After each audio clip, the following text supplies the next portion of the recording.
Isaac Newton, um desigrejado, que tema de importância maiúscula, porque envolve cultura do mundo e cultura do evangelho também. Vocês vão conhecer algo que vocês provavelmente nunca ouviram falar, e eu quero agradecer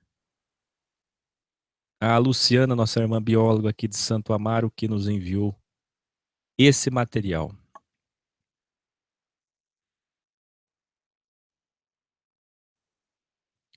Isaac Newton, um desigrejado de fato, muito à frente, muito aquém do seu tempo, falou muitas verdades que nós falamos hoje, principalmente na sua visão. Eu sempre digo que visão é superior a conhecimento, mas também errou muito. Muito mesmo. Mesmo mais errando do que acertando, Isaac Newton, no que diz respeito ao combate que ele efetuou contra o cristianismo falso de Constantino, podemos assegurar que ele foi um de nós. Foi um opositor ferrenho ao establishment cristão de Constantino. Muitos acham que ele é um dos pais da física, mas na verdade Newton não queria ter esse título. E se ele estivesse vivo hoje, ele chamaria a atenção de todos e diria: vocês deturparam a minha obra, porque não é assim que eu me debrucei 80 anos, 80 não, porque ele morreu com 80 e tantos, mas pelo menos 70, 60 anos, 60, 70 anos para que as pessoas o chamassem de pai da física. Na verdade, Newton queria mesmo ser um profeta, um ensinador que amava a escatologia. Infelizmente, sua visão era preterista, algo que nós já refutamos aqui. Veja o link, está na transcrição, da importância da transcrição. O nome do vídeo você está vendo na tela é Jesus Não Volta Mais, e 666 já aconteceu. Como dizem os preteristas, assista e entenda. Primeira convergência, Isaac Newton era absolutamente contra a Trindade. Ele entendia, assim como são os judeus, monoteístas e islâmicos, muçulmanos, Deus, a deidade, a divindade é uma só. Errada, perfeita, plena. Nada de constantinismo. Nada de em nome do Pai, do Filho e do Espírito Santo, três pessoas distintas, discrepantes ainda.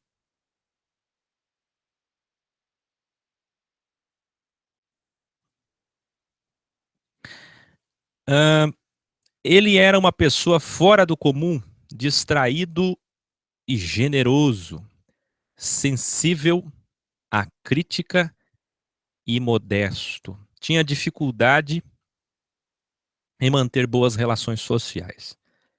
Normal de pessoas inteligentes. Dia desses, a revista Super Interessante falou que pessoas superdotadas não possuem muitos amigos, vivem isolados, não porque querem, mas porque não encontram pessoas que possam fazer a simbiose cultural, melancólicos e dormem tarde. Contudo, ele foi um dos raros gigantes da história.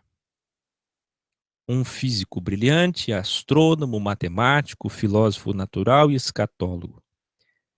Este último revelaremos hoje, o que quase ninguém sabe sobre ele, até mesmo os universitários. Morreu em 1727 com a idade de 85 anos, deixando um trabalho vasto ao qual se dedicou durante toda a sua vida. Conhecemos suas leis do movimento e a teoria da gravitação. Mas poucos sabem que ele era um verdadeiro evangélico, no sentido de evangelho. Não se alegre você que é do sistema. E não o tolo rótulo religioso. Criacionista e intérprete das profecias bíblicas. Será estranho para muitos ouvir o que vamos dizer sobre ele, pois a maioria dos que ouviram falar sobre ele usam seu nome e seu trabalho de forma equivocada para defender o agnosticismo, ateísmo, pós-cristianismo. Newton nos deixou até uma obra teológica. O livro chama-se Observações de Newton sobre as profecias de Daniel e o Apocalipse. Qual foi o contexto histórico onde Newton teve a sua missão executada, exercida e deixada para nós hoje? Seu legado aconteceu no seguinte contexto. Pense que desde o ano 1300, a Igreja Católica Apostólica Romana ICAR descobriu que as universidades possuíam alto potencial político. Assista meu vídeo, O Papa vai morrer ou renunciar, que eu conto toda a história do poder azul e poder vermelho, por que eu digo isso, dele. E nessa cronologia do poder azul e poder vermelho, vocês vão descobrir que a Igreja Católica Poder Vermelho está por trás de muita coisa. E naquele estudo, eu não falei sobre as universidades, ou pouco falei. Hoje aqui vocês podem perceber que a Igreja Católica, mais uma vez, está por trás de outro poder. As universidades. Veja as PUCs aqui no Brasil, por exemplo. A Igreja Católica percebeu, sensivelmente, com o seu poder de nicolaísmo e domínio, que as faculdades e universidades tinham potencial político e procurou dominá-las. E foi no auge desse momento, do século XVI em diante, que surgiram pensadores extra-universitários, como era Isaac, nos séculos XVII e XVIII. Era, portanto, uma intelectualidade fora do sistema educacional, além, aquém, fora, extra. Aliás, historicamente, os maiores líderes mundiais e pensadores sempre foram de fora do sistema, por acharem muito pobre, mecânico, o que se ensinava nas escolas. Muitos dos grandes pensadores que vocês sabem hoje são pessoas que nem sequer a universidade cursaram, ou se cursaram, tudo que eles sabiam e o legado que deixaram não foi através da universidade. A universidade foi só um papel ritual, foi só um rito educacional, porque a mente deles era muito além das universidades. No final do século XVII, Bentley buscou a ajuda de Newton para provar que, segundo as leis físicas que governam o universo natural, teria sido impossível os corpos celestes surgirem sem a intervenção de um agente divino. Sobre essa parceria teológica, Newton escreveu: os movimentos que os planetas têm hoje não podiam ter sido originados em uma causa natural isolada, mas foram impostos por um agente inteligente.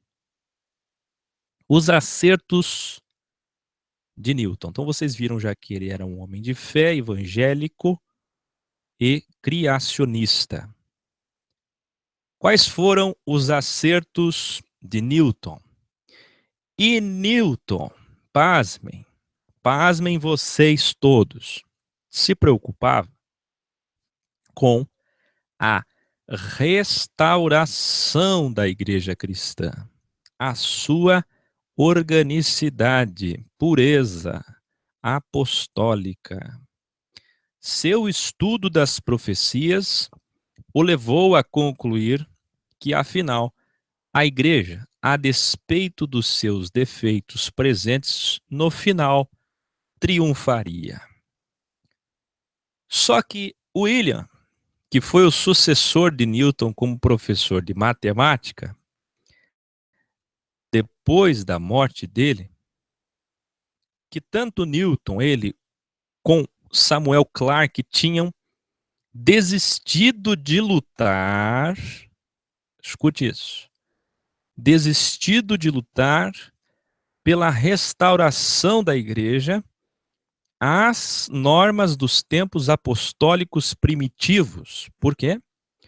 Porque Newton interpretou que as profecias mostravam que haveria uma longa era de corrupção a ser cumprida. Precisavam esperar se cumprir essa longa era de corrupção antes de poder ser efetiva. A igreja só teria o seu fechamento, o seu epílogo, voltando à pureza, à organicidade, aos tempos apostólicos primitivos no final, depois de um vasto e longo tempo, uma grande era de corrupção. Olha a visão de Newton naqueles dias, e ele estava certo. Tenho dito, o epílogo é mais pujante que o prólogo.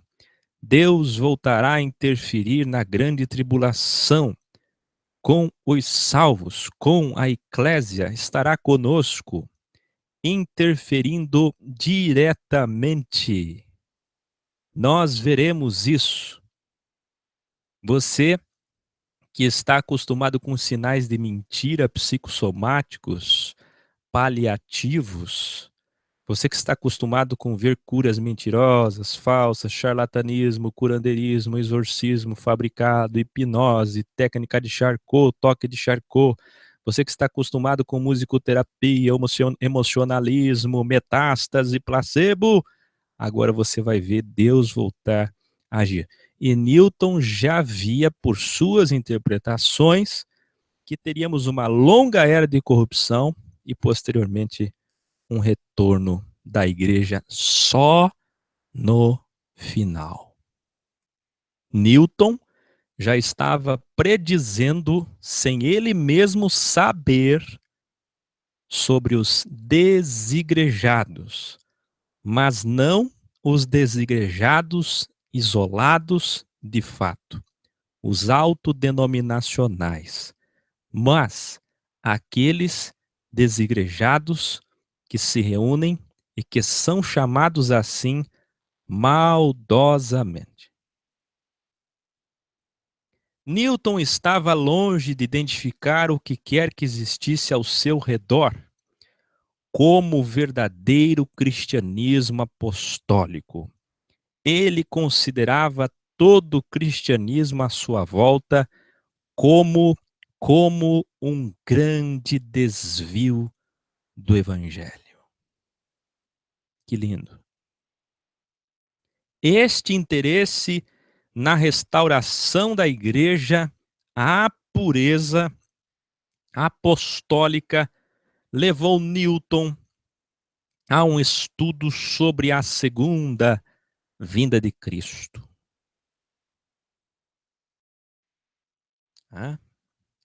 Deixa eu responder ali nos lidadigio. Bem-vindo.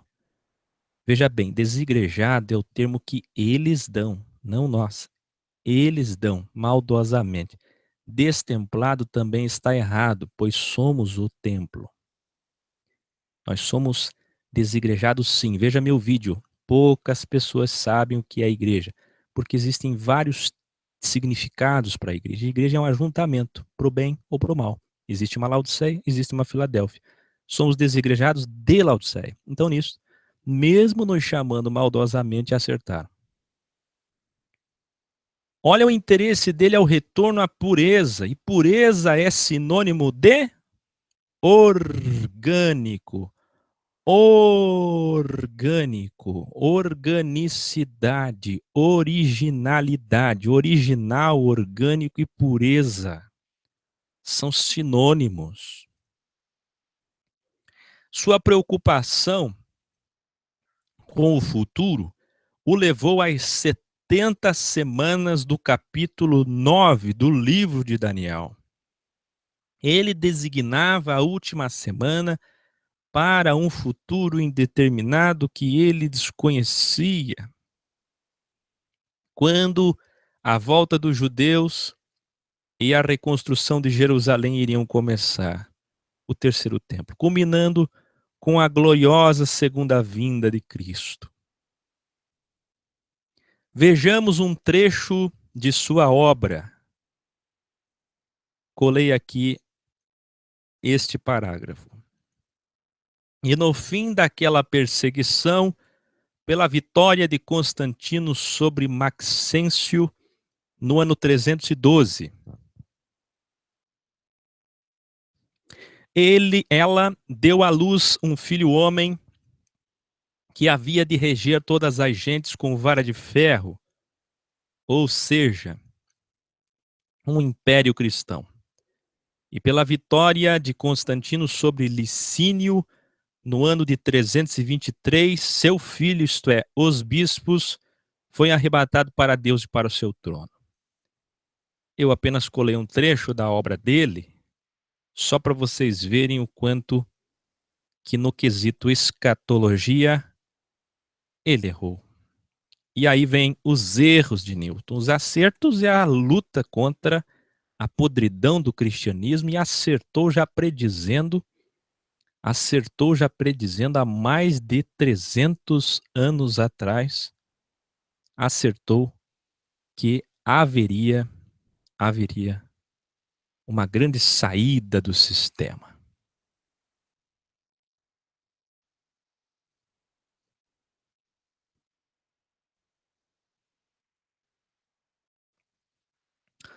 Erros de Newton.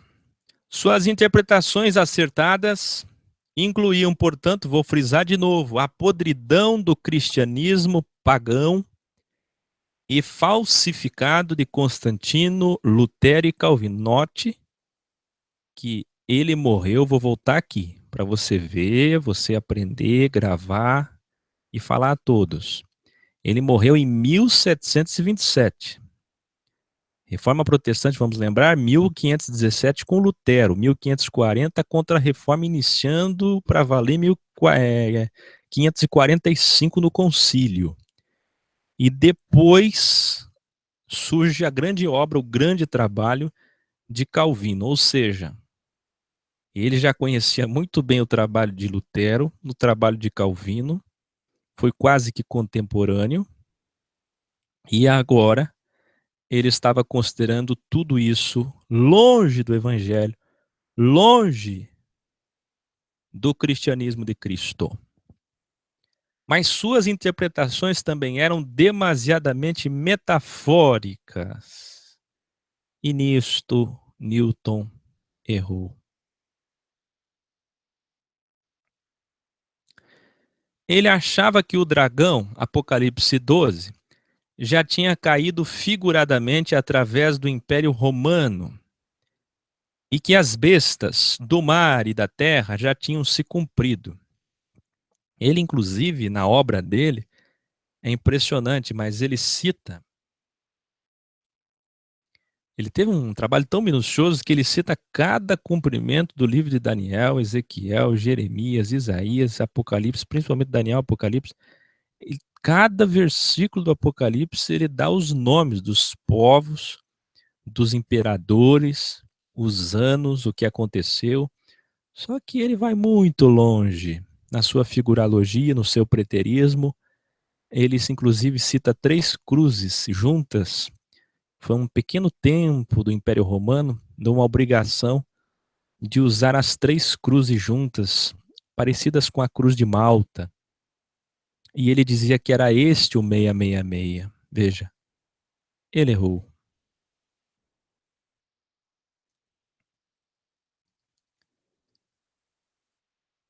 Vamos lá então? Estão preparados para o desfecho? Eu fiz um resumo do resumo para que todos aprendam.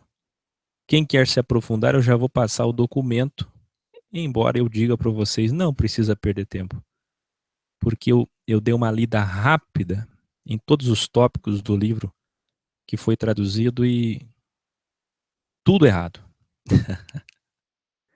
Mas valeu a intenção. Ele achou que o dragão Apocalipse 12 já tinha caído então, as bestas já tinham acontecido. Ele foi preterista e errou por ter sido preterista. As suas interpretações escatológicas, figuralogistas e preteristas estão realmente muito longe da realidade. Na única coisa que ele não foi preterista, que ele disse que lá no fechamento da igreja, lá no epílogo da eclésia, nós teríamos uma saída real de pessoas que voltariam aos moldes primitivos, apostólicos, puros, orgânicos, originais. E nisso ele acertou. Estão realmente muito longe da realidade, mas fica para nós sua visão, sua luta e dedicação contra o sistema religioso, sabendo que o cristianismo católico dominavam as faculdades, dominavam os bancos, dominavam a política, era o poder azul e vermelho, católico e protestante, dominando tudo que dizia respeito a tudo que era concernente ao cristianismo, e no meio disso tudo aparecia ele e outros extra-universitários, pensadores, filósofos, mesmo que hoje ele nem sequer seja reconhecido como alguém que falou alguma coisa sobre o futuro. Não era uma profissão, ele dizia, todo o cristianismo católico e protestante não é a profissão do evangelho deixado pelo autor Jesus, Yahshua. Você encontra esta obra de Isaac Newton traduzida para o português na nossa biblioteca EC, no rodapé do portal ecorgânica.com, clique em baixar arquivos. Vou ensinar para vocês. Agora no novo portal, sempre melhorando, você desce aqui, ó, e encontra aqui, ó. Vou colocar bem grande aí, ó. Bem no final, no rodapé lá embaixo, baixe arquivos EC. Aí você clica aqui, vou mostrar para vocês. E vocês têm pastas diversas da nossa biblioteca em nuvens aqui. Vocês vão clicar, por exemplo, na pasta... quer ver a pasta que está? É tanta coisa. É um computador do EC compartilhado com todos vocês. Está aqui, ó, nessa pasta aqui em cima. Livro dos mais importantes. Aqui. Aqui tem tanta coisa boa. E aqui está o Daniel e Apocalipse. As observações feitas em duas partes por Isaac Newton. Esse documento aí. E você vai ver exatamente tudo isso que eu resumi para vocês nessa obra, em mais uma aula do curso Desmistificando.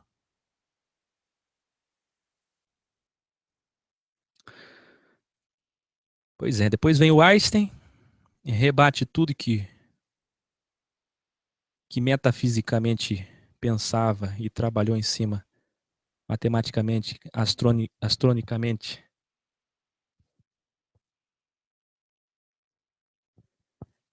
Fisicamente, Isaac Newton.